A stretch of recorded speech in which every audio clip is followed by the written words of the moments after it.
I'm excited about this conversation because I think that we always have to continue to have this conversation so that we can learn, so that we can grow, and so that we can be better together. So I wanted to talk about the design, how God's intention for us to be in relationship, right? A lot of times we do have the conversation about relationship as friendship, as brothers and sisters in Christ. But I wanted to make this a little bit more focused on how we are to be together in covenant relationship together in marriage. Some of it's going to, it's all inclusive. So it's all going to lead back to us being in relationships as brothers and sisters. So I did want to, I have some questions I prepared, and we're going to try to, spin off of some of those questions. And we're going to ask you to, if you have any questions in the chat, to please put your questions in the chat, and we will try to address those as well, because we need you to make this time together successful. So thank you so much. So I am going to go ahead and put the first question up, if you don't mind. Okay. So first question. If we're getting any feedback, if you just go ahead and mute your mics, and then I will mute up as soon as you get ready to respond as well. Okay. What does it mean to engage in relationship intentionally? And how can this shape our experiences and foster growth?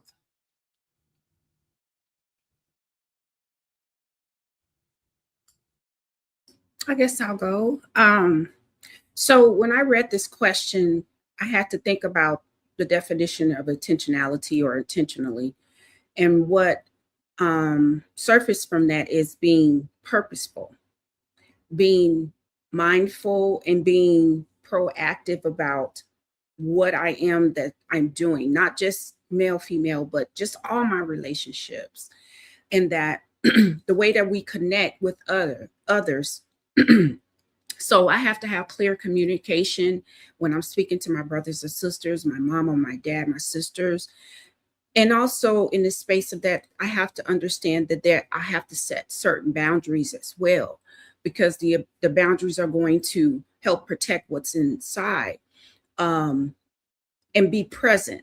And when I say be present, that means when I talk to my sister or my daughter, or whomever, I'm present in the conversation. That means that if they're speaking, I respond to how they're speaking to me, and not overtake the conversation.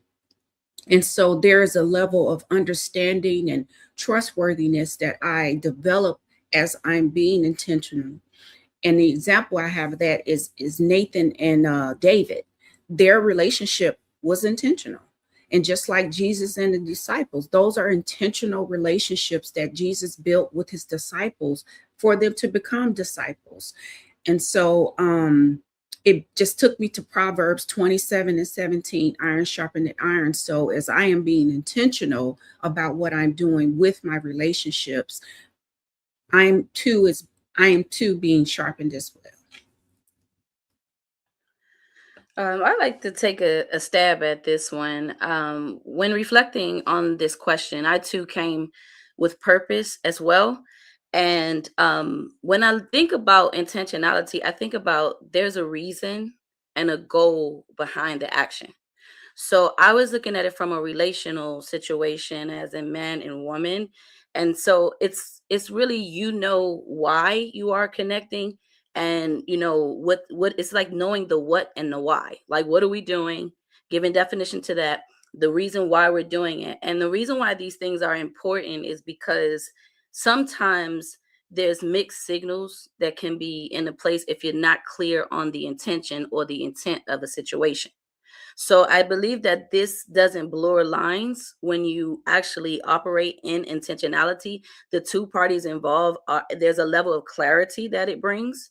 And so I wanted to say that. So there's not leading on. And sometimes in relationship spaces, especially romantically, you'll see where one party is thinking that this is something and the other party is not. And that's because that shared definition, that shared intentionality hasn't been made clear. Like, what are we doing and why are we doing that? So that's what I was thinking about, is that in the growth in that, is it helps me to understand you better and you to understand me better. And then, we can mutually, just define what this is. Other than that, we're just aimlessly, going without a true purpose. So that's what I got for this one.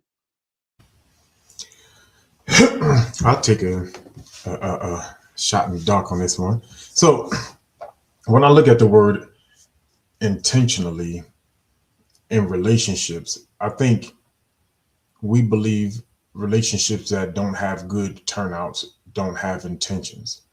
They just may not have good intentions, right? So I think we all have, and this my initial thought when I saw you and decided to approach you, there was an intent, right?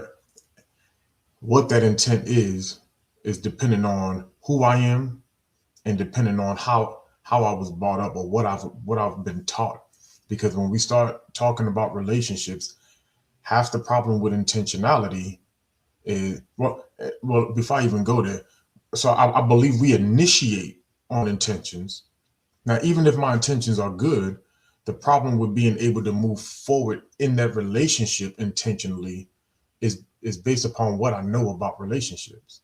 I know what I want this to be the end goal. This is what I want my marriage to look like, my family, my household to look like. But I've never been taught on how to get there, on what it takes from me to sustain that or to foster that. So, a part of intentionality has to come from knowing how to get to where you're trying to go. And so that's why it's important that as children, we're being trained up to be adults. I think, and that's one of the things I talk about all the time. Like, why do we raise children to be children? We're raising them as they grow up to become adults. And so there's things about relationships that we just were not taught, that we had to learn on the fly. So it takes away from my ability to move with intentions within the relationship.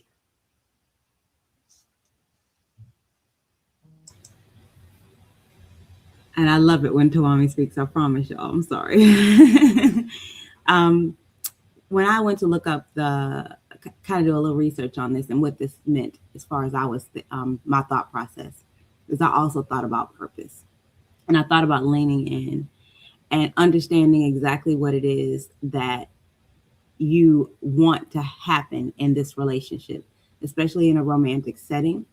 I never thought about, just going back to 2 Timothy, I never thought about actually realizing that a lot of it we don't know. And as he was speaking, it made me think about staying in a child's place, because we're not taught to be adults, right? We're taught to be children. That kind of boom socks off a little bit.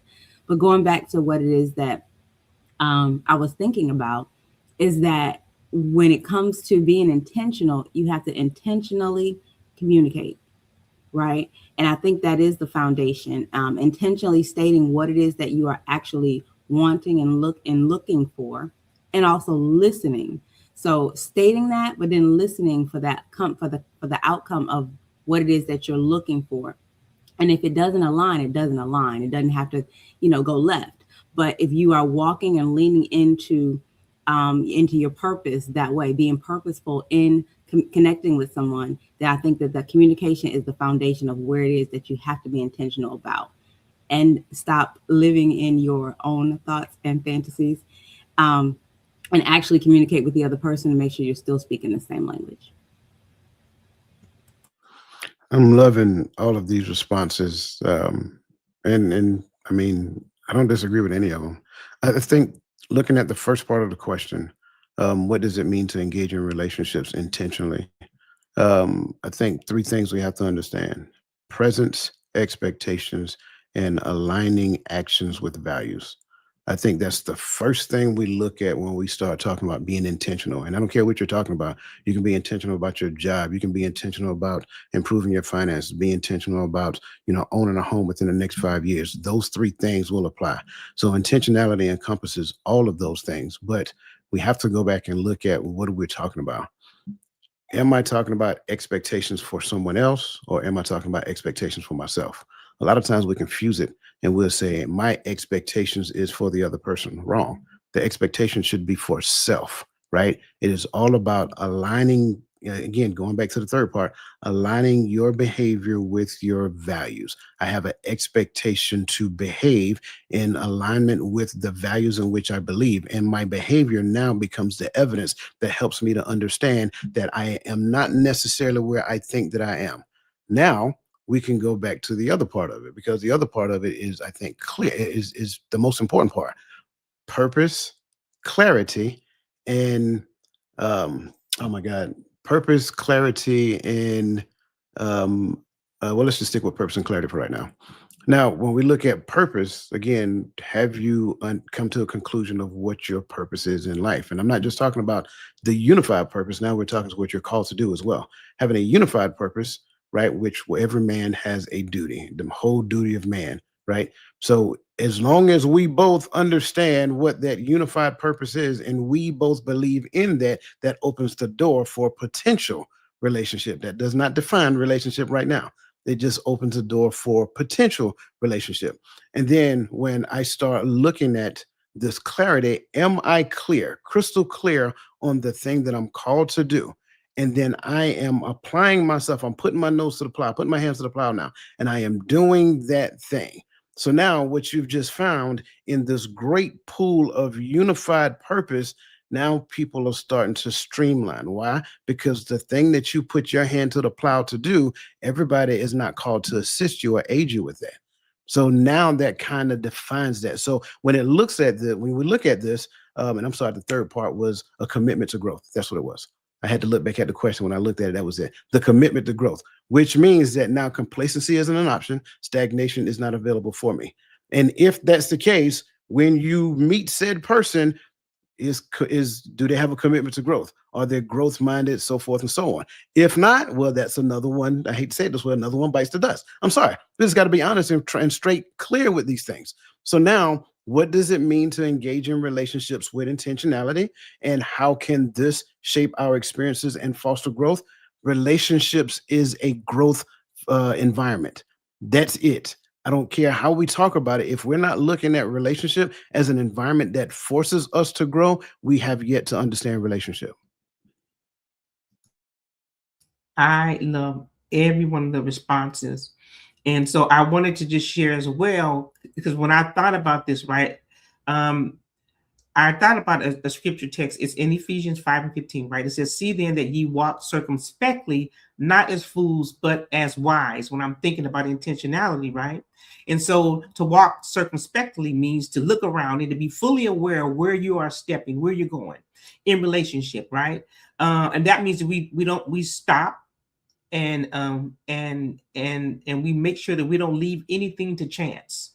And so I think that we should be that intentional instead of stumbling into something blindly or based on our current level of awareness and knowledge, right? Pertaining to as it pertains to relationships. So I think clear intentions are important. And I know I've heard you guys use the word purpose, and I think that's important as well. And like Coach said, once you identify this, I'm gonna make this gonna be a little bit funny because this is what I thought about when he said it. I thought about him like just cutting them off at the knees. Like, go on, you ain't it. Go. You are not the one. So that's what it made me think about, right? So this shapes our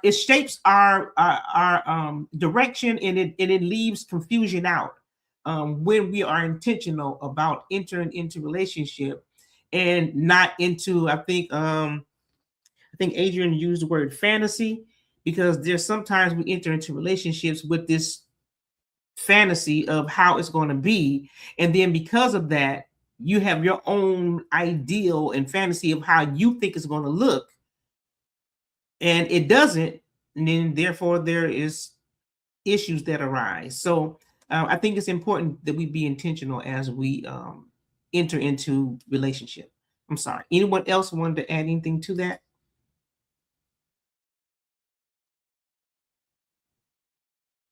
No. I think all the questions were good, and I want to ask this question as well. So when you think about now, right now, not prior to, this is not a question that's on a list, you guys. So when you think about right now, when when you are considering maybe entering into a relationship? What are your thoughts? Is there yeah, I'm just going to ask you, what are your thoughts when you think about entering into a relationship now? For me, the word that screams out to me very loud is character. And the reason why is because, and it's character beyond what is being said. I believe that it's easy to talk, it's easy to say things, just like you sometimes people just run down and answer questions all the time. But it's not easy to fake character. So I believe that in this season for me, it's less about what someone says and how they communicate and how they articulate. It's more about how they live and who they are when no one is watching, the integrity part, the accountability part. So character is major for me in this season because that's what when you marry, that's what shows up is really the person's character, and they can try to hide it, or perform, but really what you're really going to be tied to at the end of the day is the character, whatever that looks like. So that's a huge word that we can't miss in this season. For myself is what I tell myself, you got to watch out for the character. So this question, before you answer, this question is lead into question number 2. So let's go ahead and put question number 2 up, and you can continue to answer this question as well. Question 2 from Ephesians: does a husband's love influence his wife's submission? I think that is from our last one, so I put the wrong question in there. Let's answer this question because that is from before. I'm sorry. My apologies. So the question is, what are the dangers of rushing into a relationship, and how can patience lead to deeper connections? So, Just in case you need me to repeat it, I will. I'm sorry. thank you, Sister Lisa. So to kind of tie into what Naisha is saying is, I like that she said character, but I want to add behavior to that as well, because what we end up doing is missing I call it kind of like 3 parts of that person, the before, the middle, and then the end part of it. And so I don't get to see all the different phases of this person when they're upset, when they're not pleased with something, when they're okay with something, when they have an issue with something. How does their behavior show up? Do they know how to express themselves and use emotional intelligence instead of lashing out or going off on you? So in the midst of that, you're missing that there may be a misunderstanding, or there may be some areas where y'all beliefs are not aligned. So if my beliefs or his beliefs aren't aligned, then there's going to be issues there from the beginning. And then we miss the red flags. The red flags are present, but we overlook them because he might just look a certain way, smell a certain way, and we just overlook all those things, but they're present. And so those, not necessarily from a place of judgment, but to be aware that, number one, they're human. Number two, they have a certain behavior that you have not yet seen, but give time, it will show up. And I rest there. First of all, I want to echo what both ladies said, because I agree with both of you 100%. What I thought about was the quote that I think Coach taught us from James Baldwin: I can't believe what you say, because I see what you do. Did I get it right? Mm-hmm. And I think that encompasses character and integrity. And I don't want to jump too far ahead, but also slowing down to actually see the red flag. Sometimes I think the speed of trying to get to the finish line, so we think we kind of like mash the gas, and we fly past an entire circus of red flags going on, trying to get to the end. So I think that if I would answer that, besides character and integrity, but and behavior, because I believe that as well, but letting that time pass to make sure that is something that is consistent. because that's one of the things for me that it tends to be absent. That person can show up in any situation with the cape on and, you know, ready to do all the things, say all the things, and they can maintain that caricature for a long time. But like you said, eventually those layers of the onions got to get peeled back, and you're going to start seeing some things that you're going to have to kind of sift out. And of course, not to a level of perfection, but to a level of alignment.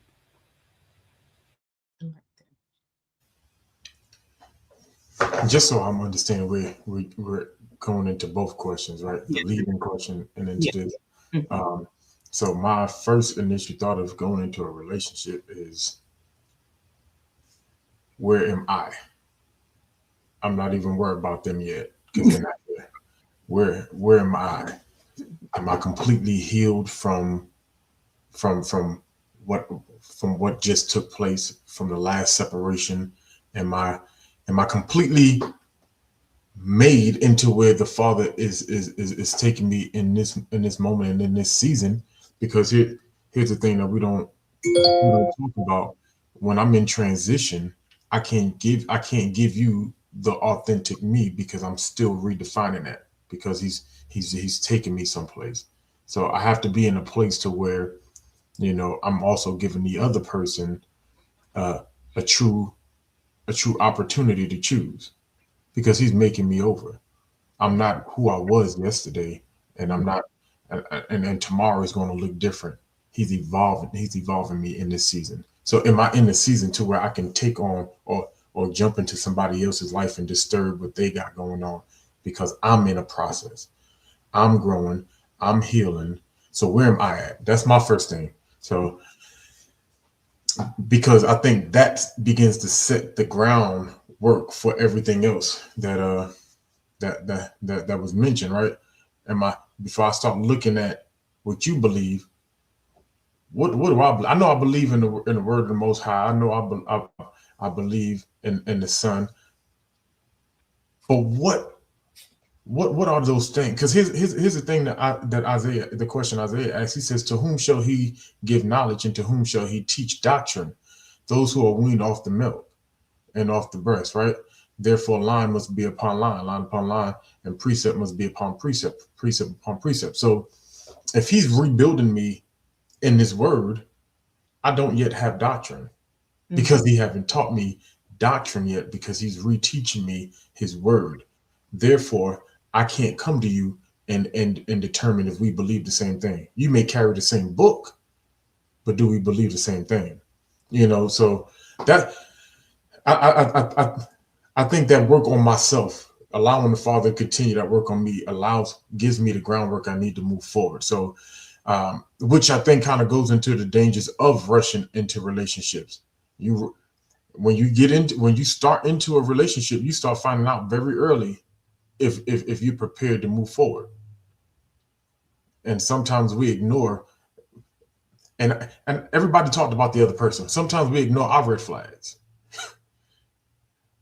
I'm a walking red flag right now, but I'm trying to hide it from you because I don't want you to know I'm unhealed, because I really want to be in a relationship.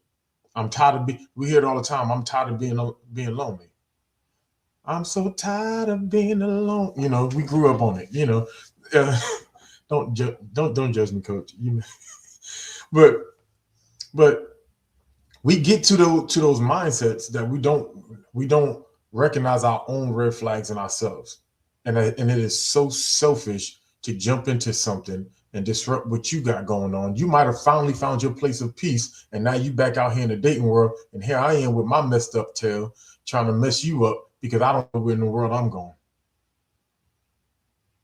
And then I'm mad when you get on social media, like, oh, I came back in and all men are still the same. Well, because I should have took my butt home and sat down somewhere.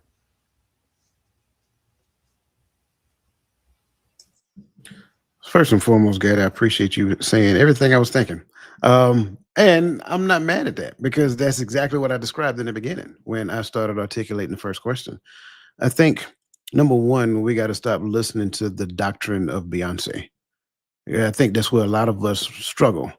We're quick to get to the finish line, but you ain't even know what you're buying. You don't know what yeah, exactly. You don't even know what you're getting into, right? You're so quick to rush to the finish line just to say, oh, I got this. Oh, I got this. Yes, absolutely. My job is to make sure that I am in position, that I am actually postured to actually be able to have a healthy relationship, to be able to usher me and her in the direction that he is calling us. That's my responsibility. And I should take that responsibility. I shouldn't take it lightly. I should be laser focused when it comes down to that. We talk about the red flags all the time. We never talk about the green flags. And you know what? Green flags can be deceptive. I'm going to say it again. Green flags can be deceptive because it may look good. It may smell good. It may walk good. It may talk good. It may say all of the right things when the lights, camera, action is on. But wait till they get mad one time, baby. Then you're going to see the truth. We call that the difference between the mask, the mirror, and the, I do it all the time, the core, right? The core is the hardest person for you to change. There are some core beliefs that you have about yourself that was taught to you when you were younger, and you've done a really good job of pulling the blanket over that and covering it up. And when people see you, they don't see your upbringing. They don't see the things that you've been through. They don't see the unhealed trauma that you have yet to deal with. And then when they get in relationship with you and they start talking with you, and next thing you know, the self-centeredness comes out, the arrogance come out, the me, and me's. And oh yeah, by the way, let's not forget about the old saying, happy wife, happy life. So that man gonna end up spending the rest of his life chasing the happy that she have yet to articulate to him, and he's gonna end up running around on a hamster wheel. So I want to talk about the green flag because the green flags are deceptive. We talk about the red flags all the time. Those are easy. That's low-hanging fruit. I can see when a person lose their temper. That's easy, especially if they do it on social media. Ups, X, delete, unfollow. But what happens when you meet them face to face? What happens when you get to talking to them and you start to understand who they really are, because they can't wear that mask for but so long. Stop rushing to the finish line. Stop listening to Beyonce. Stop allowing your mama, your daddy, your granddaddy, your grandmama to rush you into something that you may not necessarily be ready for.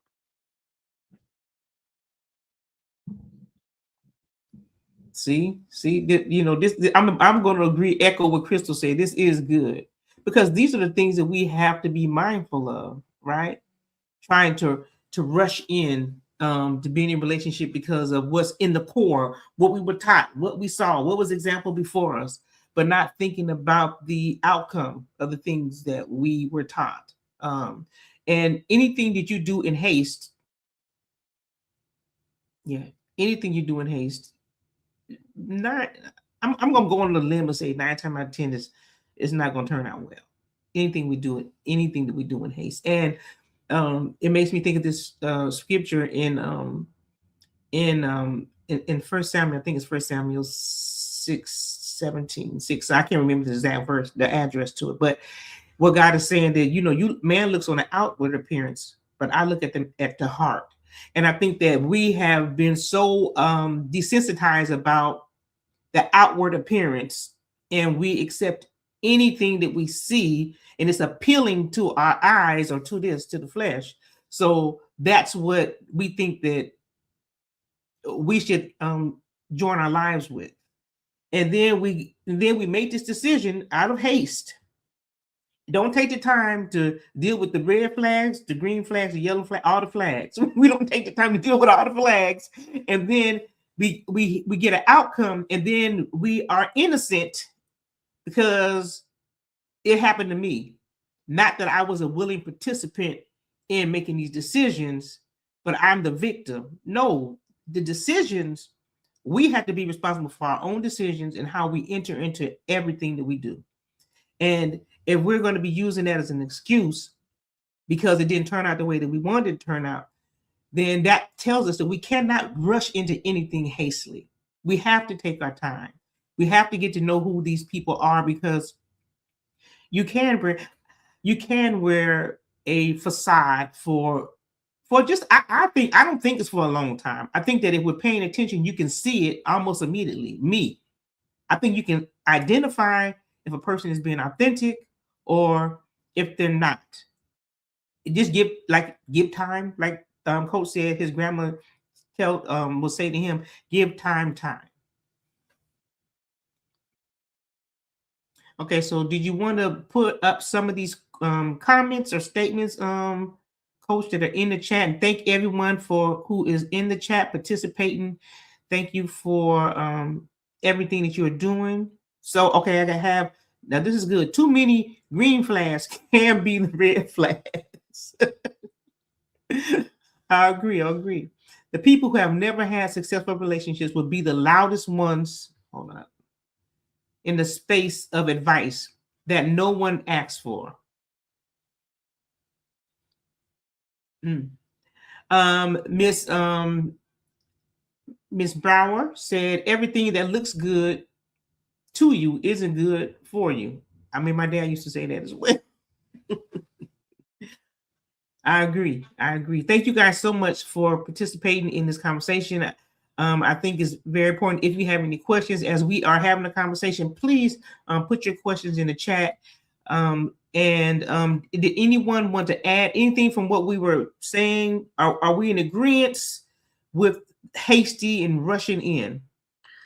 I agree 100%. And, even having been a person who has experience in this, moving a little bit faster than, you should have. I was thinking as everybody was talking is that sometimes this idea has been taught. And so this can sometimes be one of those things that we have to unlearn. And when I say taught, like depending on how you came up and in spaces where you were taught that there was a concern with long courtships and long, and things of that nature. Not everybody, but in certain settings, it was like, once that type of thing. And I think that has tripped up some people because you didn't give it time, you know what I'm saying? And so now this is one of the things that sometimes you got to unlearn. It's very case by case with individuals because you do see and hear the stories of people who met short time and it worked out for them, but that's not everybody's story, you know what I'm saying? And so I think that sometimes when we're rushing, we can sometimes mistake the chemistry aspect of a connection with the actual compatibility aspect. You know what I mean? Our lives may not even be able to be compatible or aligned, but the chemistry could be flowing in the beginning because it usually is. That's usually what brings some connection. And I can mistake that as meaning that this should be more than what it really should be. So I think slowing down is like driving down that road. You know what I'm saying? You passing the X, you didn't see the full sign because you went so fast. So yeah, I agree 100% with everything that I think we're all on the same page. Like, take your time, slow down, don't rush. So, Yeah, I had a question. I'm sorry. My apology. No, it's okay. I was gonna just ask a question, and maybe you can. Actually, it's about your comment, and just from the chat because I agree 100% with what Son Timothy said. And I think sometimes especially when you're talking about having your own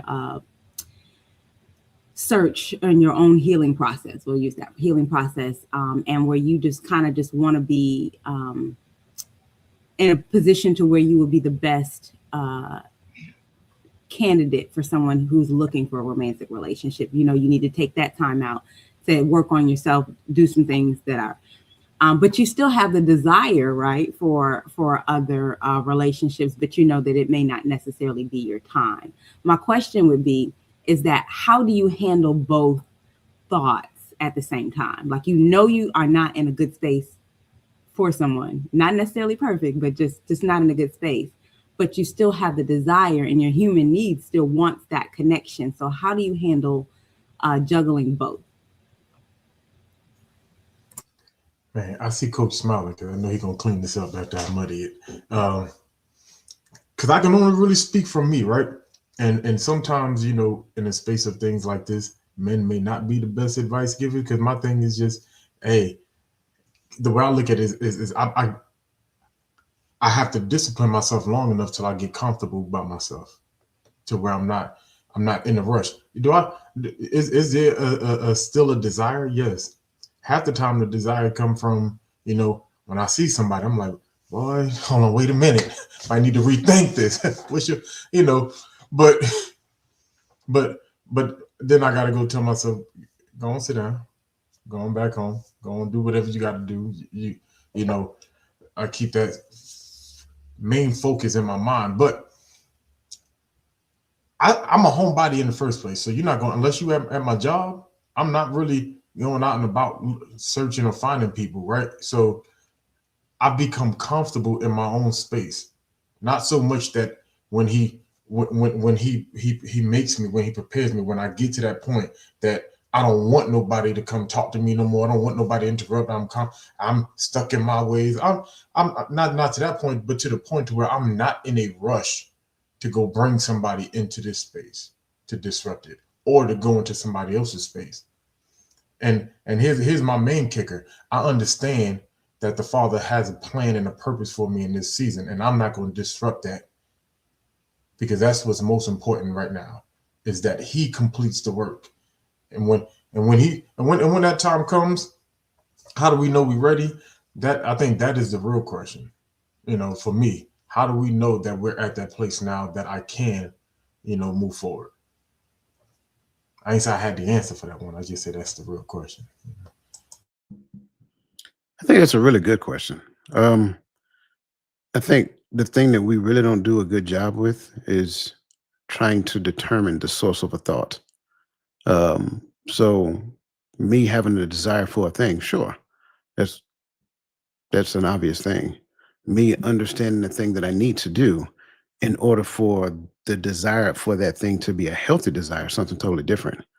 When I look at just the pure desire, it's coming from a place of probably habit, something I've conditioned myself to do for so long, being in the company of another person.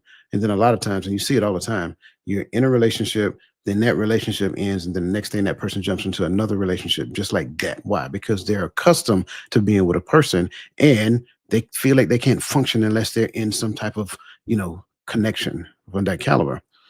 But if I understand, like Gaddy said, I just went through a thing. There's some things I need to understand about myself. There's some things I need to repair, all this other great stuff.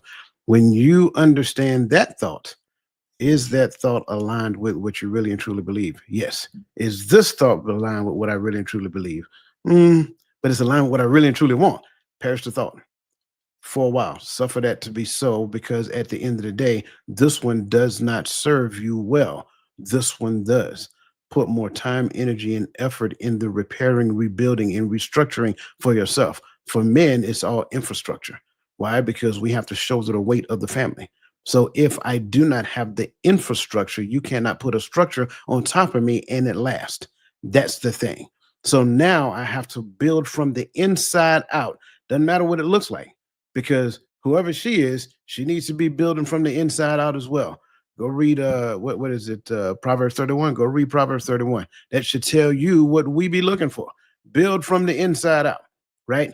Don't worry so much about, I ain't saying ignore the outside now, but I'm saying don't put so much of your efforts and attention on the outside that the inside is rotten. That's easy for us to see in our mature age. Now, when we was about 19, 20 years old, blind, nose blind, really, I mean, Ray Charles blind, like you just blind to everything. You know what I'm saying? Because all we see is, all right, then. Yeah, to come to my house at 3 o'clock in the morning. All right, then. No, good and well, your grandma told you, say, hey, ain't nothing open after a certain time of night but the gas station, and y'all know the other one. So that's what I'm saying. So that's that. You have to understand which one serves you well and which one don't. So my answer to your question is question the thought. Question where the thought come from. Does the thought serve you well in that moment? And then which one you should go with. Because when you exercise metacognition, thinking about what you're thinking about, it will open doors for you. I just wanted to add one thing. I don't want to hold us up. So when Coach said the word serve, I thought about also sometimes we enter into relationships where we want to be served, because this is something that we have been used to, or a behavior that we have adopted, that he needs to serve me. I am the prize. And so when I first started hearing it, I was like, what is that? What does that mean? And so in my mind, I was like, wow, that is utterly selfish and self-centered to believe just because you're the woman that he has to serve you. No, it's a mutual respect. And that's how you build the respect and trustworthiness within the relationship, is that it's a give and take. I value him, he value me. And that's all I wanted to add.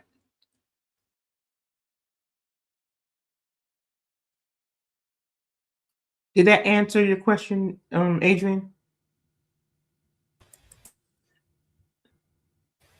Yes, it did. I just to add to that caveat, I was having a conversation with my sister Lisa, and I know that was something that we kind of touched on a little bit, but she wanted to kind of cover a little bit more here. And I always thought that it was a healthy thing to put those things that we want, kind of like the dreams and the hopes, kind of like in our dream and hope box. And I still want this thing, but I'm gonna cover this box up and I'm gonna put this on the shelf, because right now I need to be completely engulfed in the Most High and unlearning things that I've learned. And so when the question came up, actually the whole topic of today, I said to her, ooh, romantic relationships. I don't know if I really want to be on the panel to talk about that, because I'm not good at that. And she said, no, we're not doing that. We're not doing that. She said, no, she said, we've all been there, right? And then we all have experiences that may not necessarily have turned out the way we want them, but they were all for us to learn more about ourselves. And so that was just kind of that, when he touched on that, it kind of led to how my thought process was about my hopes and dreams box. But I wanted to make sure that I had that in a correct space. And so I felt like this was a safe place to ask that question. So thank y'all so much. No, thank you for answering the question. As I was listening, I heard two things. I thought about chemistry. I thought about making decisions based off of chemistry, and I thought about emotions, right? And emotions are something that we have, but we have to use them the right way. So when I began to learn about how I responded with my emotions, before I started doing my, professional development in personal coaching, right? I was making decisions from my emotions, and it never turned out well, right? So when we are focusing on chemistry come and go.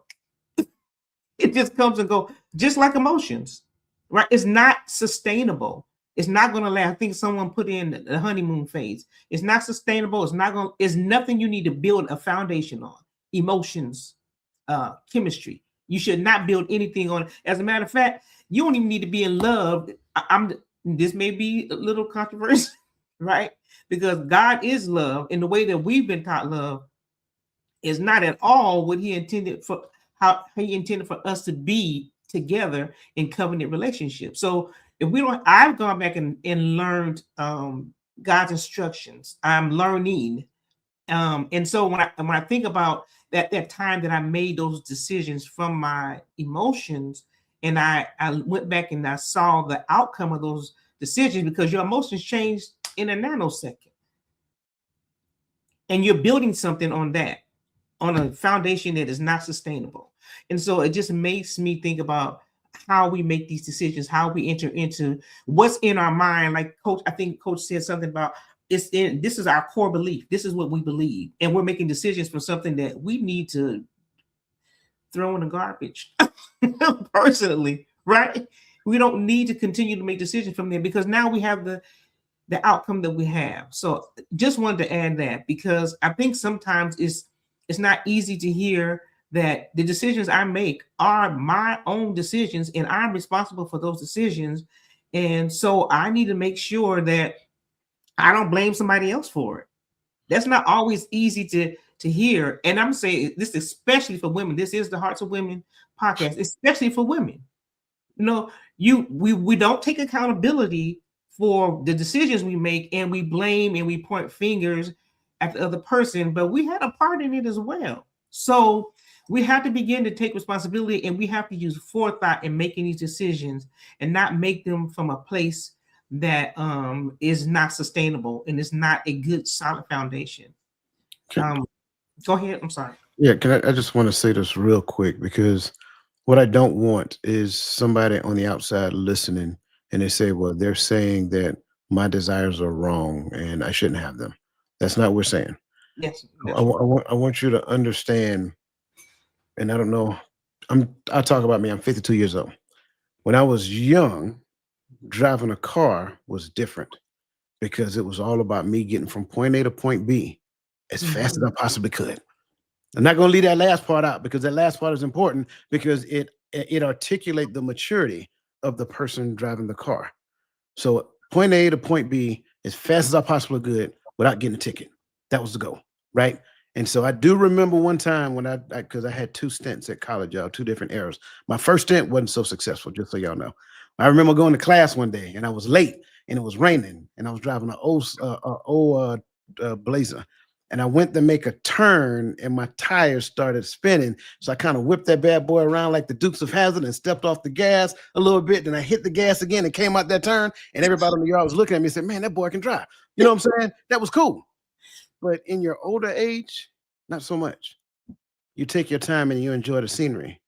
You look at certain things. You enjoy nature, especially when you're driving on those country roads. But that's what we're talking about, right? What you observe, again, your emotion, your gaits, things of that nature.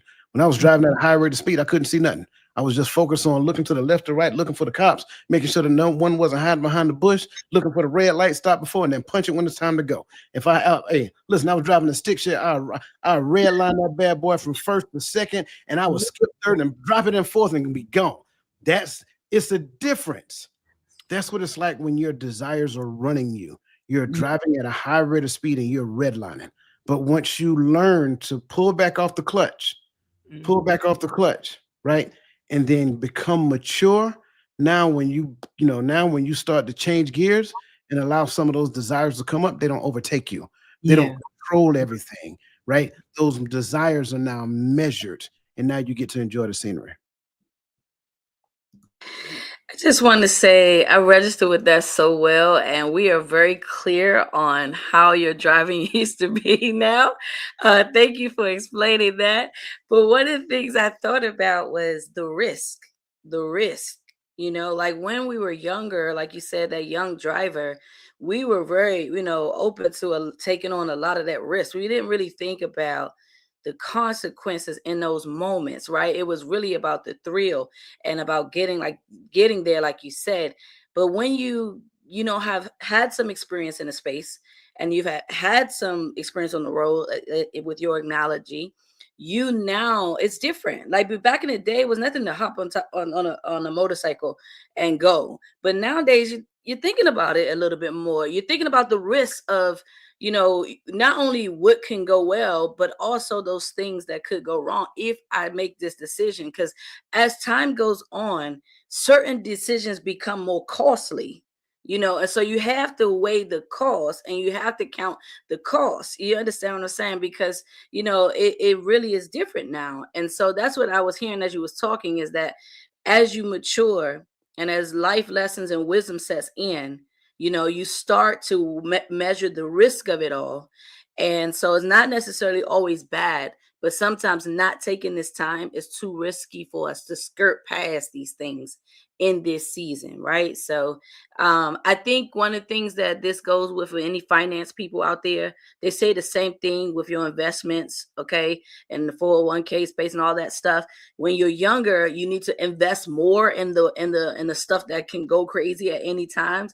But as you get closer to retirement, they tell you to shift your investment. They tell you to shift. You can't do it because you don't have enough time to make up the difference, what I'm saying, as you did when you were younger. So it's kind of like that. I think as we get older, is that we don't have enough time. We don't have time to waste anymore. We don't have time to play around in this space. We need to make wiser decisions now. And so that's what I thought about coaches and the risk aspect of it. Thank you. Fire. I love it.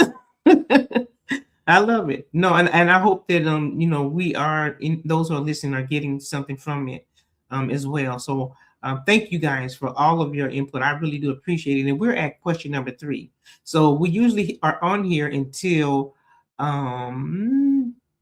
got about 30 more minutes or so. So just wants to be mindful of that, but not rushing it through everything, because I think that these conversations and these points are very important.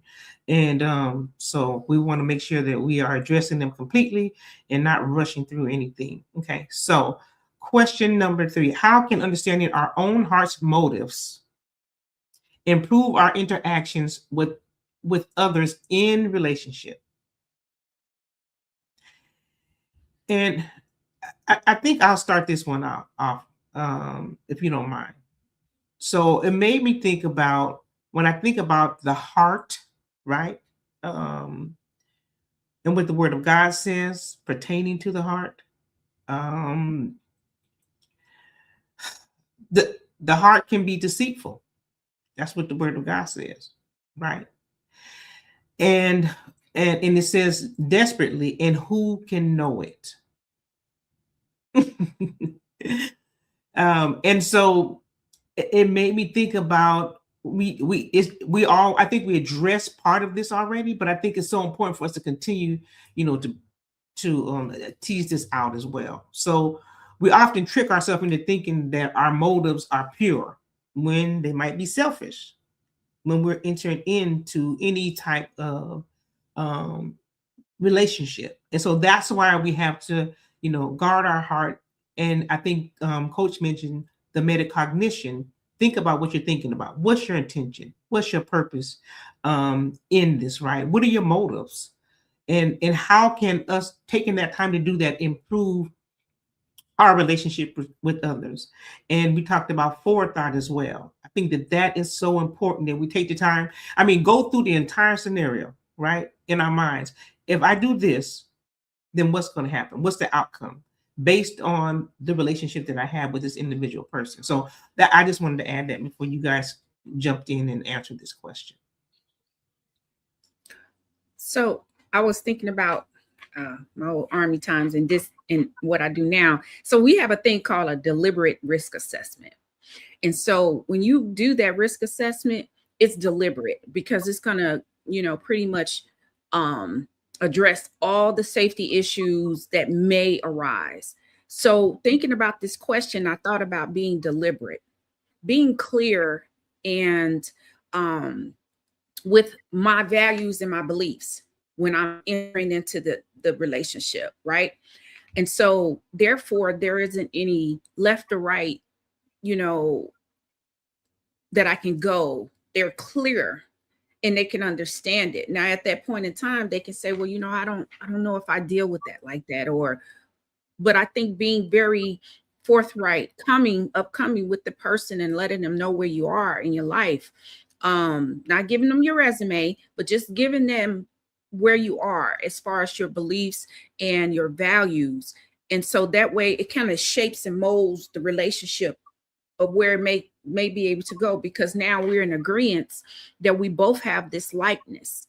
So everybody that knows me, my family members, whoever, they know I love the Lord. So there's no way that I'm going to go look for Tyrone.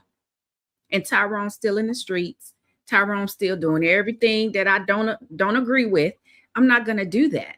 So also listening and being empathetic, listening to the other person, not listening to respond, but listening to really hear what they're saying and to receive it, because the best way to respond is to listen. And so in order for me to respond, I have to hear what you're saying in that space. And again, being present in the conversation is going to help clear up some things that you may have questions about, and being authentic and meaningful. So again, if you have a fake and phony character about you, and I like what Naisha said about character, I'm big on character. If I see you fake and phony, then I just say, okay, not for me. And I continue on. So there will create a mutual foundation for both of you guys to where understanding where she's coming from. So, there are people that say, like, man, she don't play. Like when they say that means that there's no room for foolishness. And I believe in the space in my life now, there's no space for foolishness for me. So I'm going to be very direct and very forthcoming with what I'm thinking about as it pertains to relationships. I think I'm gonna jump in early on this and get out the way. Um, as I read this question, how can understanding our own heart's motives improve our interactions with others and relationships? The first thing that comes to my mind is self-awareness. Now, like what I mentioned last night, there is no self-awareness when I am self-absorbent. And I think that's the space that a lot of us find ourselves in, especially in the world that talks about me, me, me, me, and me, right? Focus on yourself, self this and self that, and self, self, self, self, self.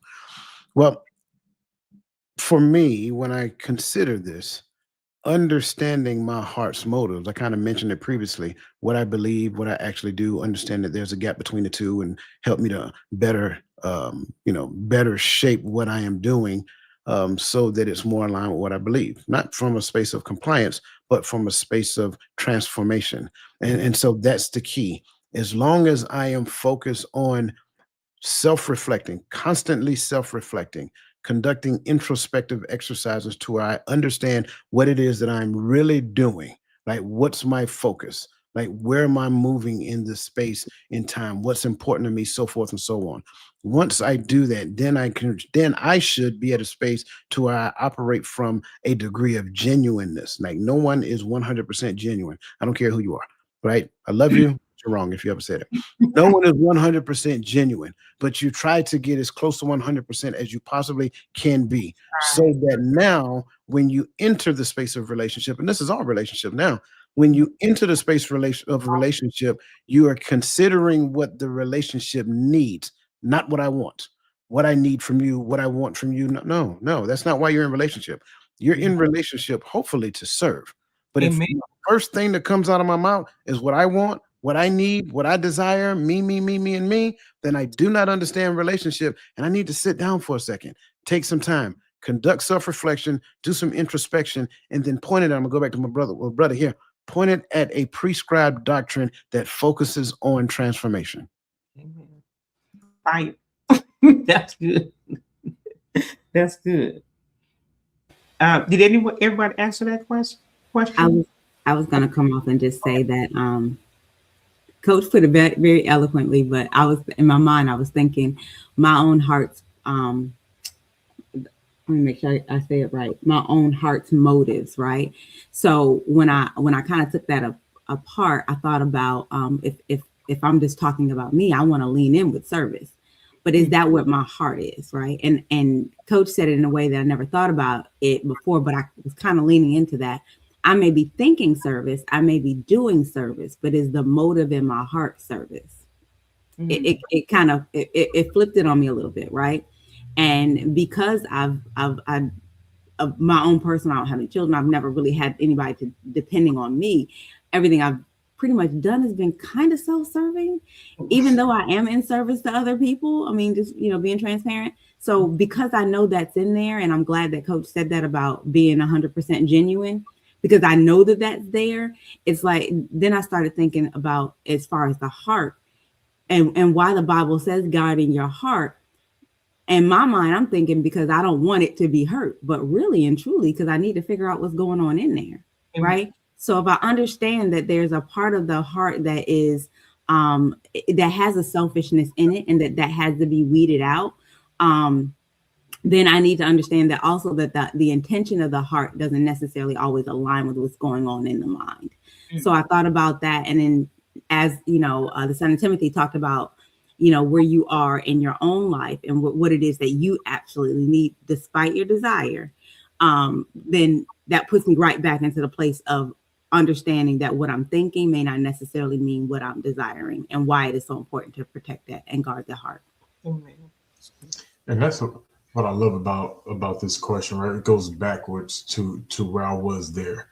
When I spend that time allowing myself and allowing the Father to work on me, I actually get an opportunity to learn me.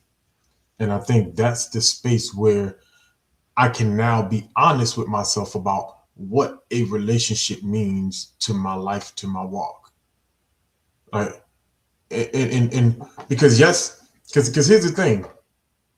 Some of us have to be very honest and this is like, so when I was preaching, when I was preaching in the church, right? We were busy. I was busy every week, every Sunday. I was busy, and I was busy during the week too, because I was still ministering music half the time. So and so my musicians, y'all know, ain't no breaks between preparing service and preparing music. It ain't no breaks. All right. Getting into relationships, I was not being fair and honest to women who thought they wanted to marry a preacher. Like, hey, all this you want, I'm thinking that I can do this and I can be this and we're gonna have this, we're gonna do this all the time and I'm gonna always be right. No, we're gonna always be up inside this church. That's where we gonna be. And when I'm home, I need that time and that space in my office so that I can study, so that I can, and I'm not just studying Bible, I'm studying music. So you got a triple-headed sword when you're dealing with me, right? But I wasn't honest to myself about that, and so I couldn't be honest to the women that I was talking to, because this you're not going to get the availability. And this is what I tell, and I know we're talking to the women, right? This is the hearts of women too, right? So this is what we have to look at when you saying I want a six-figure guy, right? Are we being honest with that? You want a six-figure guy, but you want a guy that's going to plan trips every month, that's going to do this every week and going to do this. No, he's not. Or you want a guy that owns his own business. If you want to spend time with him, what are you willing to invest into that business to help him grow, to help him move? Because a driven guy, if the money is the goal, right? A driven guy, a career focused guy, is going to put in some man hours into that business. Not on what's the facts. That's pretty much what I'm saying. I love how he just summed it up, right? I tell you, he cleans it after I muddy it. But this is the mindset that I'm thinking about. Like, because if you spent enough time allowing yourself to be made, then you have spent enough time learning what you have in you to offer. Now that plays the part into what I'm going to look for going forward. Simply made. Okay. Thank you. Just want to do some right. Thank you, Senator Timothy, and each and every one of you guys. Thank you for the responses. I think it makes you consider and think, about what we're doing. So I think this is what the conversation is all about, right? About us being intentional about what God has in store for us, for his children. So I think that's important. I want to take a few moments to, this is the Empowering Perspective platform. And this is the podcast under the Empowering Perspective platform, The Hearts of Women. And I wanted to make sure that, I think Crystal put in to help you guys understand what we have coming up next for January 31st. I want to take a few moments to share that information with you. So we do have a conference coming up, and wanted to make sure that we invited you to it. You can scan that code, and you can see what we have coming up. I think it will be the code right here, right above my coach's head, and you will see. Just go scan it and see the information that's on there, and see if it's something that piques your interest. I'm excited about what we're doing in our community, growing, coming together, and continuing to put God first and to understand his purpose and his will for our lives. So I think you would really enjoy this. This is not an upsell, but it is just letting you be aware of what we have going on in the community. We do a lot of stuff, and I want to take the time to appreciate the mindset coach, Dr. Dwayne Dwyer, because it's important for all the things that he is doing in the community, and we appreciate him. So thank you so much.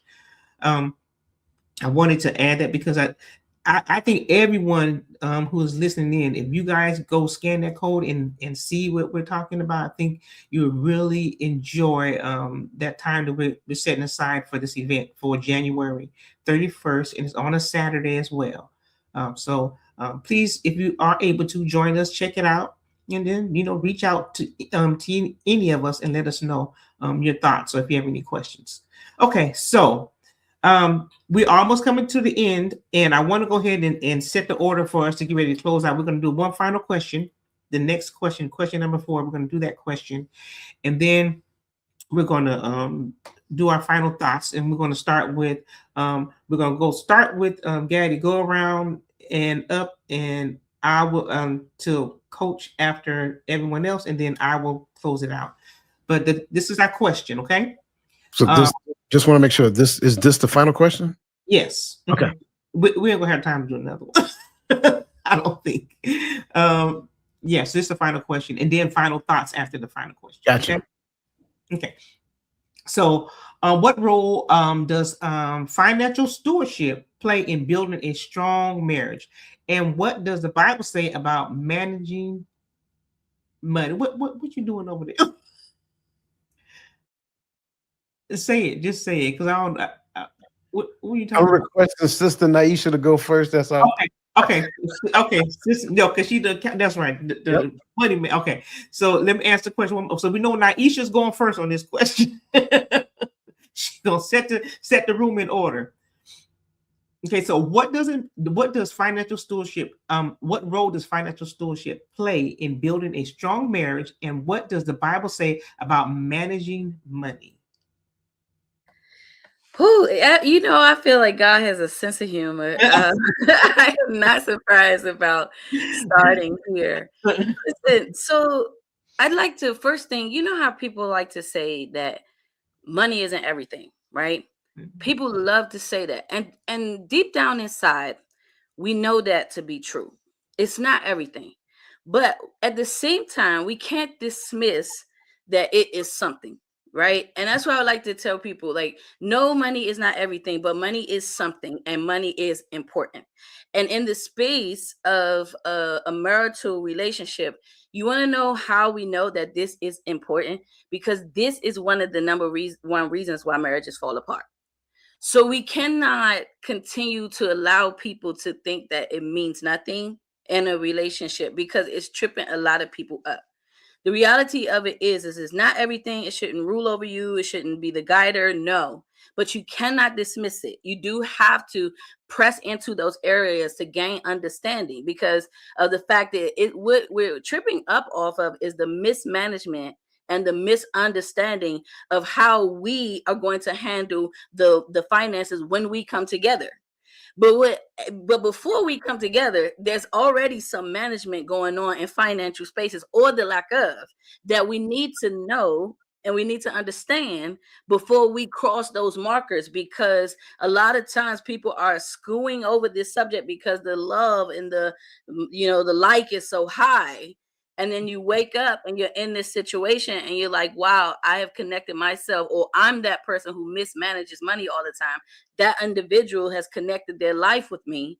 And now we're wrestling inside the confines of this, covenant, that we have now established it. So it's when there's not mutual understanding of what our financial situations is going to look like and how we're going to handle our affairs, it's an issue. So I like to say financial stewardship, it builds trust, okay? But it also demonstrates care. And it's displayed through responsible behavior, which ultimately communicates safety. So it's like the lack of financial stewardship, it produces the opposite of that. It's a breakdown of trust. It doesn't demonstrate care and concern for all parties involved. And it's usually irresponsible behaviors. And therefore, someone in that situation ends up feeling unsafe, right? And so I would say that money conflicts sometimes are deeper issues in the relationship, is deeper. Sometimes money conflicts is directly connected to character concerns. And so that's why we cannot smooth over it. You know what I'm saying? And so when you ask like a scripture, one of the things that came to mind was Luke chapter 16, verse 11, where it says, if you have not been trustworthy in handling worldly wealth, who will trust you with true riches? And the word that stood out to me in that moment was the word handling. It's the action aspect of it, and so I was just thinking about that when I hope I did that justice for you, Coach, but that's the main thing. Like, we just can't skirt over this. I know that you're not going to be led by it, things of that nature, but because we see that this breaks down even in the faith community, a lot of marriages, we cannot act like this is not a key topic that needs to be looked at, because my financial practices apart from you, okay, and your financial practices apart from me, they don't just go away. They're going to come together, and we're going to see whether it is aligned or is, or if it does not connect at all. So I like to say that while we're looking for emotional compatibility and lifestyle compatibility, we also need to think about financial compatibility.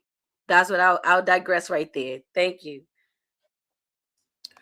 I'm gonna go next because I was thinking about financial literacy as we were growing up. We was not taught financial literacy.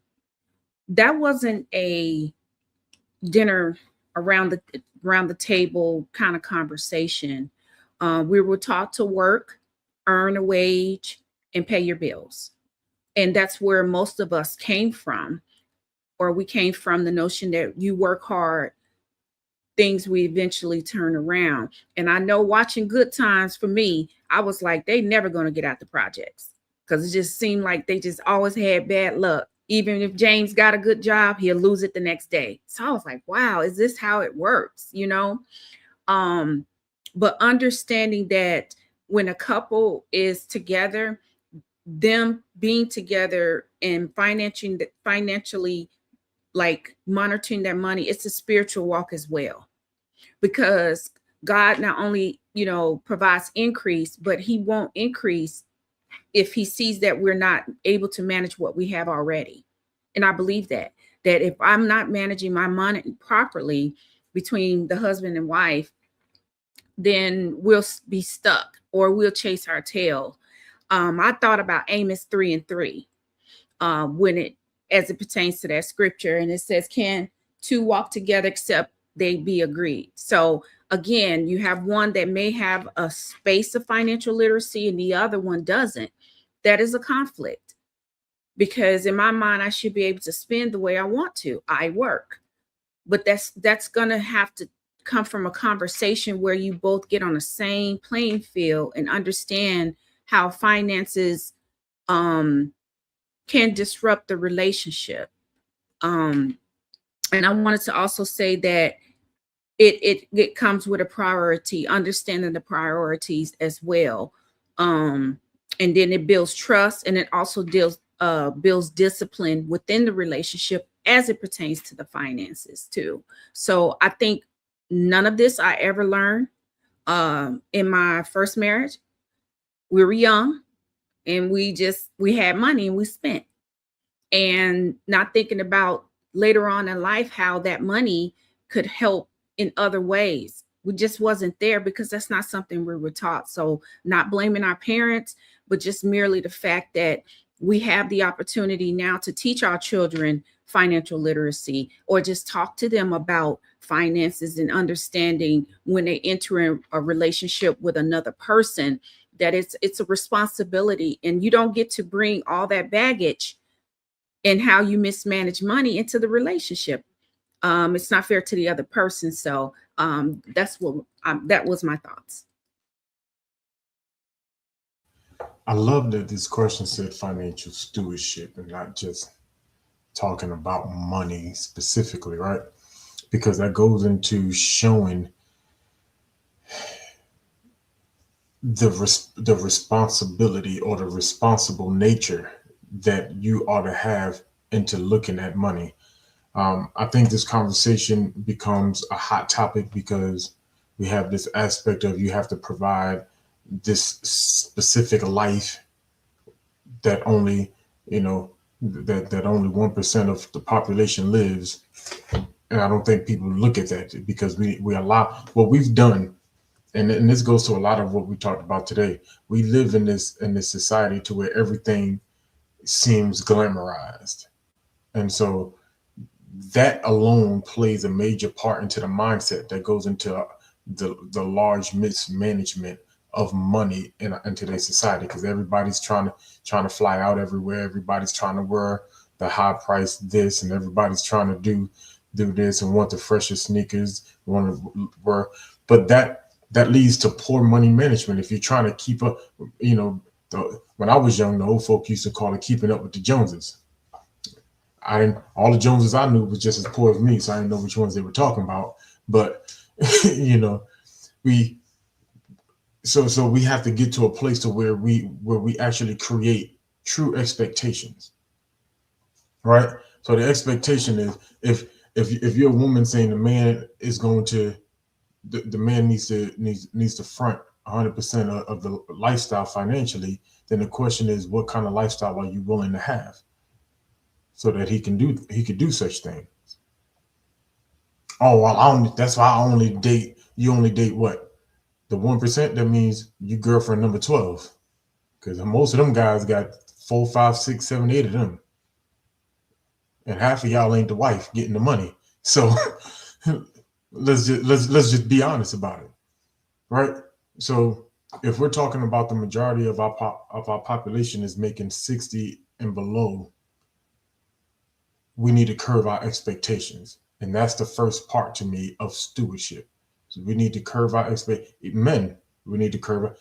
Some of y'all not going to be able to buy that lady the 12,000 square foot home. 1,200 is not all right. 12,000 square foot home on 20 acres. And you be seeing this stuff, these lifestyle, but where does that come from? Because we go on social media and it's like, oh, kid, you want to live this life? Click this. And you go to these landing pages that's teaching you all of these fake hacks and telling you that everybody on there can become a millionaire. And we all, and we live in, and we thinking these fantasies are our realities.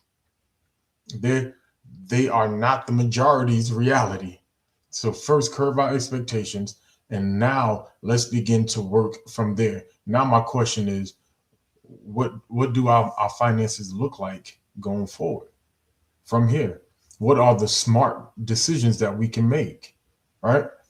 I do not listen to folk who tell me, hey man, I could flip your money, because only two type of people flip money: liars and drug dealers, and I ain't none of them. So I'm just saying. So let's be smart. Let's make the right, because at the end of the day, I got to make sure that she got somewhere to sleep tomorrow. I got to make sure that her and them kids got food in that fridge tomorrow as well, not just today. So maybe we need to make large meals that we can eat on for 2 days for right now until we get better. But I know our time is short, so I'm shut up.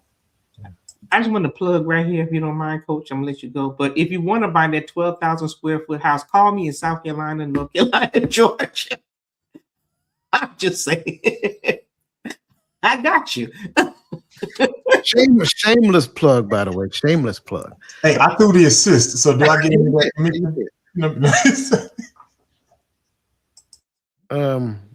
I think this is a great question, and I love the responses, man, because again, if I got this at the age of 19, I at least would have had the awareness of some things. I probably wouldn't have been able to practice the things y'all talking about, because y'all would have been talking way above my head, but at least I would have some type of awareness. I like to look at the book of Psalms 24. And the first verse kind of puts us in the right frame of mind that I believe wholeheartedly that we have lost sight of. It says, the earth is the Lord's and the fullness thereof, the world and they that dwell within. This, you got to kind of let that sit for a hot second. But then if you go down to verse 7, it really, to me, I think it kind of puts things into perspective, because verse 7 says, lift up your heads, O ye gates, and be ye lift up, ye everlasting doors, and the King of glory shall come in. I think the major reason why we struggle when it comes down to finances, because we don't recognize that it all belongs to the King anyway. The King, I'm gonna give y'all a foreshadow. The king provides the resources for the thing he called you to do. All you got to do is get in line with the thing he called you to do, and he will provide. It's called provision. That's what the king does in the kingdom. So, what role does financial stewardship play in the building of a strong marriage? If I first built a strong marriage, meaning that she understands my hand is on this plow and she's here, like Getta just said, she's here for the assist, right? Then she, what's this? You got men, listen to me and hear me well, and then we'll come back to my women. She will ensure that you actually handle the resources well. She will protect. She won't take them out there and go buy the red bottom shoes. She's like, hey, you know what? I'm gonna go over here to Payless because I seen some shoes I like over there and it looked really good with my outfit. And you know what? It ain't gonna cost that much money. She ain't looking to be flown to Tahiti and Dubai and all that other stuff. Man, we go to Myrtle Beach and I'm happy with that. She understands those things. Men, stop being caught up in the glamour and the glitz and the bling and all that other great stuff. Like I said, it looked good on the shelf, right? Every car that you see on the car lot ain't a good car. It might be a lemon. You got to test drive the car. Now, y'all can go down the rabbit hole on your own. I won't have that conversation. But I'm just saying, test drive the car to understand how the car actually performs. In this regard, I'm going back to what Naisha said previously. Character is the performance measure that we're looking at. Again, go look at Proverbs 31, man. That's what you should be looking for a queen in your kingdom. That's what it is. The earth is the fullness. The earth belongs to the Lord and the fullness therein. If we keep in mind that all of this belongs to the king, we are a part of the kingdom and we are called to steward his goods, then he gives us resources to steward. And that's it. I love all the responses to this question. And I just wanted to add to this, when we think, as we're, preparing to close and give our final thoughts, that as we begin to think about being in relationship and stewardship, right? God has blessed us. When you have your children, you are to be a good steward over raising them up in the way that they should go. When he blesses you with a mate, you're coming together to prove his will. And what does that look like? What is a vision? What is your husband's vision for that household? That 1 Corinthians 11:3 that gives the order, right? Everything that we have, even our employment, everything God blessed us with, and we are to steward that, right? And it's for us to steward and to be a blessing to others. Not just ourselves, but the first home, right? And so when I think about the stewardship and the financial responsibility as well, to this question, I wanted to respond. The scripture says that, where was this question? Okay, there is treasure to be desired in oil in the dwelling of the wise, but a foolish man spendeth it up, right? We talked about spending up, taking your finances and using them for something that's not beneficial, that's not going to add any value, right? That's Proverbs 21:20, right? So the Bible calls that person foolish. So if you're just going spending money, you're not being considered about your budget and your household and the stress that it's going to cause on your mate, then you are being foolish. And as Lakeisha said, I know I just messed up your name. I'm so sorry. That's the number one cause of a divorce, right? And so we have to be wise. It's not all about trying to keep up with anyone, like the son of Timothy said, right? Because these material things are not going to go anywhere with you. They're going to stay right here, and you're going to go on to be where you're supposed to be at. So, so we have to be mindful of how we're entering into and not allow the social media to influence us, because that's what it does. It's unrealistic. It's not real. And we have to go back and see what the word of God is teaching us so that we can do it the right way, because we're not doing it the right way, evidently. So I'll land there. I think everyone answered the question. Everyone answered this question? Okay. Okay, so we're gonna go to our final thoughts. Thank you guys again for being with us. The Hearts of Men, Dr. Dwayne Dwyer and the Son of Timothy are from the Hearts of Men on the Empowering Perspective. Check them out every Friday night on on the same YouTube channel. Please subscribe. They have a lot of conversations pertaining to men's concerns with men, but a lot we are there to support because there's something for everyone. So please join us every Friday night for that as well. We have Bible studies on Sunday. Join us for that as well. There's a lot of things that we do in this community. So I just want to make you aware of what we do in this community, and we are intentional about making sure that we put God first, but we also deal with, we live in this world and we're going to deal with some of the things that we are experiencing in it, so that we can make sure we stay on track, and we make sure that we keep each other accountable in community. So if you want to be a part of a community like that, let us know. Reach out, join the community, see what we're doing. There's lots of content on our YouTube pages that you can go and look at as well. So would advise you to do that as well. And lastly, before I go, I'm just trying to give January 31st, there's just the code. Please scan, check out, see what we're doing. And we will be, I'm excited about that upcoming workshop as well. Okay, so we're going to go ahead and start with Mr. Gaddy, Adrian, Michelle, Naisha, and then the mindset coach, Dr. Dwayne Dwyer. Yes, I love this conversation. But whenever we talk about relationships and we always got to put it into a biblical perspective, I like to toot the same horn every time, right? Consistency. So when you look at Ephesians 5, everyone loves to talk about Ephesians 5, but if you heard me talk about this, you've heard me say this before. But there's two elements in here that we don't focus on. At verse 25, it says, "Husband, love your wives, even as Christ also loved the church." And it's our job to do the work to see what that all entails. And being a steward of your money is a part of that. Being intentional is a part of that. Provision is a part of that. Leading and guiding your family and keeping yourself under the protection of the Most High and in His Word. That's a part of that love, right? For Christ did what? He gave up His life for it. He came.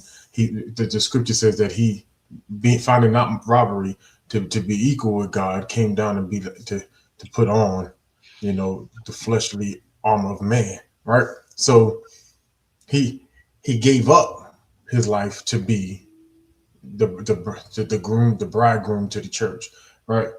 And so vice versa, as man, that's who we are called to be.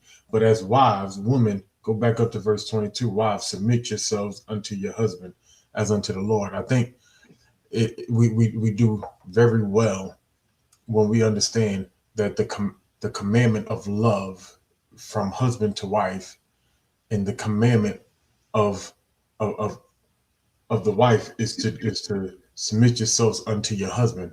It doesn't mean as a slave unto a master, right? Because that's how people try to spin it to make what the scriptures say sound bad, right? But as unto the Lord, Amen. As unto the Most High, right? That is our service to the Father, is to do what He commanded us to do. So everything we talked about, that means being that support, being that helpmeet, protecting him financially, because if he's loving you like he's supposed to, and he's trying to, a part of that is going to be trying to give you what you desire and what you ask for. So why ask for?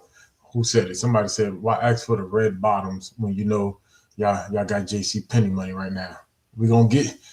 Maybe He'll allow us to get there, but today, we have to grow. We have to be obedient over what He's given us, and do wisely with what we have, so that we can continue to grow. We can continue to advance in Him first, together, so that He can advance us to His kingdom. Because that's the end goal. It's not that mansion, it's the kingdom. That mansion over there. But I digress.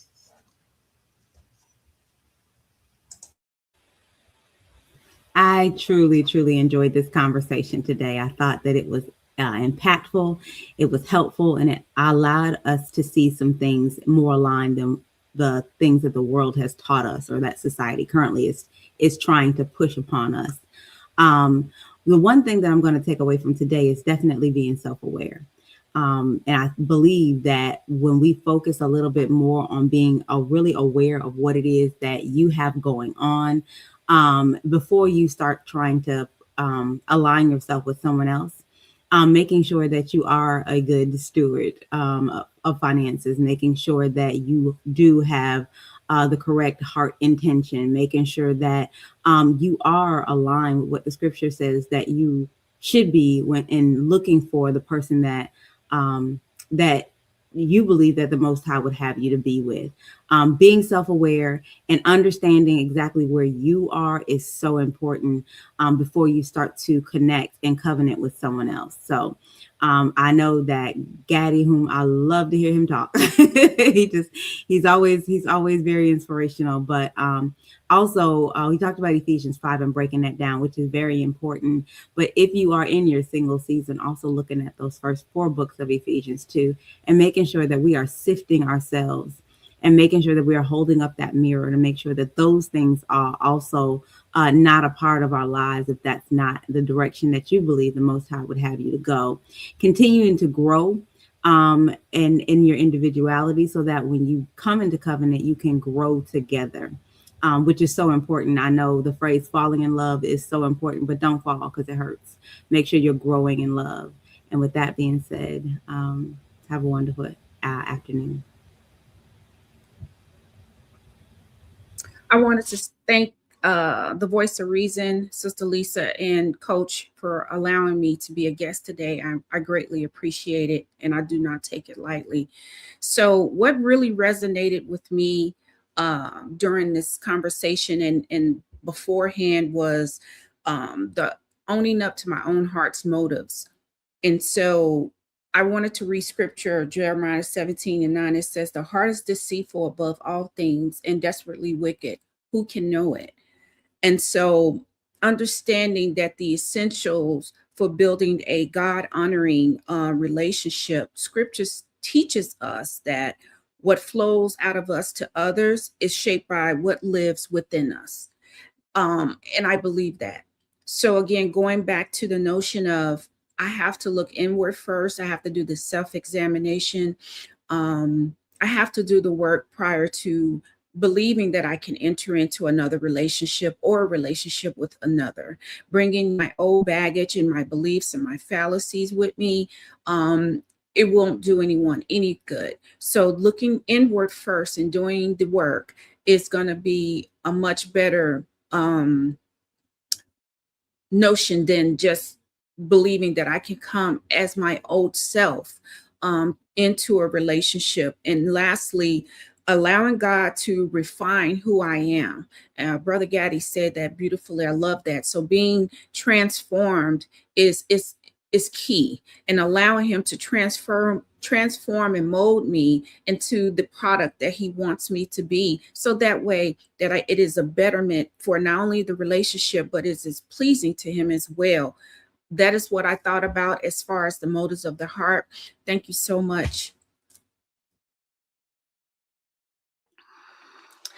Yes, thank you for allowing me to be here today. And what I wanted to say, it's been a pleasure with everyone on the panel. I just want to give some encouragement to anyone who's in the room that is in their single season. And what I would like to say to you is just because it has not been doesn't mean it will not be.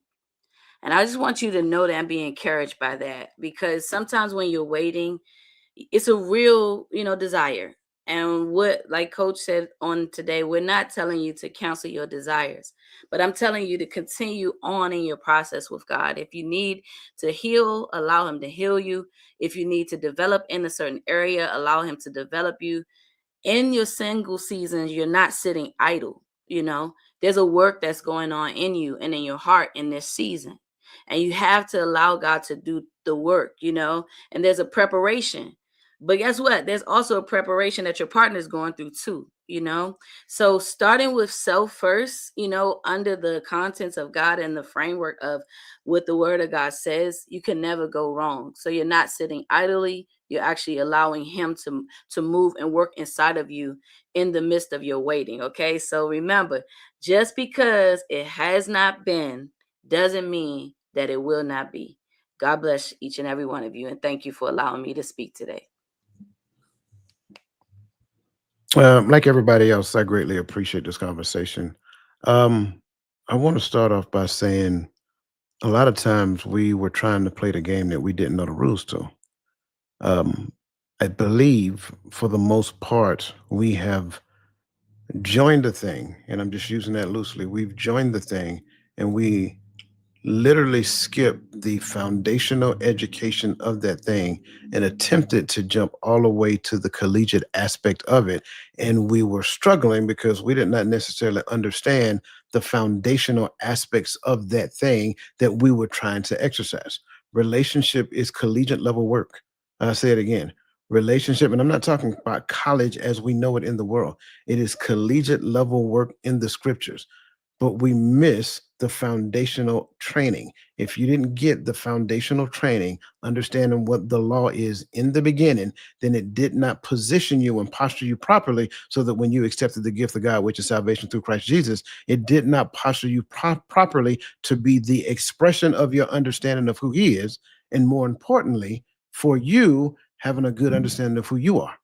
So now you're in a space of wanting to exercise collegiate level work, but still have not understood the foundational aspect of it. So in your singleness, if you are single, understand what responsibility and accountability means. If someone tells you something about you, believe it. Do the research on you to verify the thing that they're telling you about you exists or not. It's important for you to look.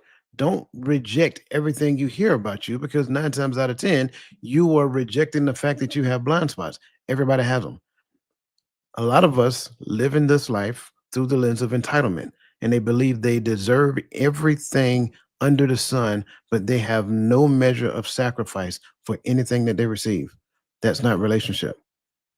So I'm saying all this to say at the end of the day, we have to go back. We have to understand some things, some core things to get us to the space that we're trying to be. I made a statement earlier. I forgot to come back and give the other side to it. I talked to the men. I told the men when it comes down to women, you know, this is what she would be doing. She would help protect your finances. The other side of it, women, if he does not understand what he is called to do, he is not relatable. That's right. I'm just going to keep it real. I'm sorry. Give him time, give him the space to figure out what God called him to do. If you're trying to attach yourself to him way too early, both of you are existing in survival. And both people existing in survival will end up using each other to survive. And that's my final thoughts. Whew. Thank you. Thank you. Have enjoyed each and every final thought. It made me think about, first of all, I want to say, Coach, we don't do Payless. JC Penney's a little bit closer to what, I was thinking. But I want to say that I have truly enjoyed this conversation about kingdom covenant relationships. And the thing that I'm so thankful for, and the thing that I'm thankful that God has taught me, is that I'm glad to be that God created me a woman, because man has a great responsibility. And if he does not know that the importance of having an advisor and someone to help build him up, and also be responsible for the relationship that he has with God and submit to him, because that trickle downs and affects his family, then we're not truly understanding the dynamics of being in relationship, and making sure our responsibility as women to make sure that we hold them up and that we're good advisors and we listen. But even if they don't take the advice, men or our mates take the advice that we give them, that's going to be between them and God. There's no sense of having a discussion after that, because we're here to advise, to pray, and then the final decision. I know a lot of people may not agree with this, but it's in place and it works, because God is going to hold him accountable because he has to submit to God. So I think that's something that we truly need to understand.